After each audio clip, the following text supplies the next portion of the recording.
Alright guys, I'm going to show you how to do a faux Roman clay. If you don't know what Roman clay is, it's kind of like lime wash, but I believe it's thicker. I've never used lime wash before though. First we went over our orange peeled wall texture with joint compound. I even went over the ceilings because I planned on doing the entire space. Now at this point in the project, I still planned on doing actual Roman clay instead of a faux Roman clay. This is going to be my husband's man cave, so he helped us out. He thought he was funny right here.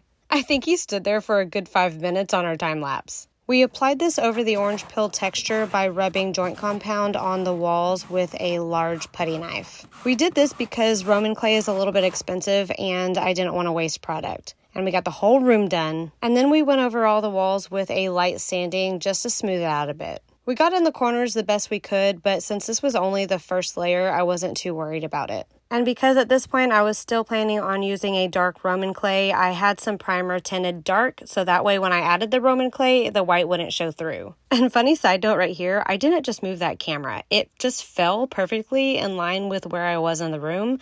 I swear I have a ghost. Once I realized the Roman clay company was really hard to get a hold of and they were in California and I'm in Texas, I found on Pinterest a faux Roman clay. So that's what I did. It is joint compound mixed with paint. I used a large bucket of joint compound mixed with tricorn black by Sherwin-Williams, and this is the color it turned out. And because it didn't have the color variation that I assumed it would like Roman clay did, I tinted it a little bit darker and then went back over it in random spots, and this is how it turned out. If you do this, you want to be careful and not add too much more color. Just a tiny bit will do because the color variation will be way too much.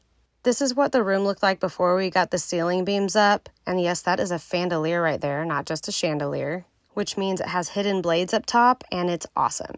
Also, those beams weigh about 5 pounds each. They're polyurethane. Since this is kind of a custom color, I went and had it color matched at Home Depot and I painted the baseboards the same color in satin.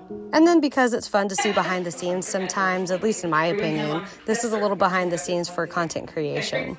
My daughter Mia helped us out with a whiskey shot. It was pretty funny. If you'd like the link to anything in this video, just go to the description and I'll leave it there for you.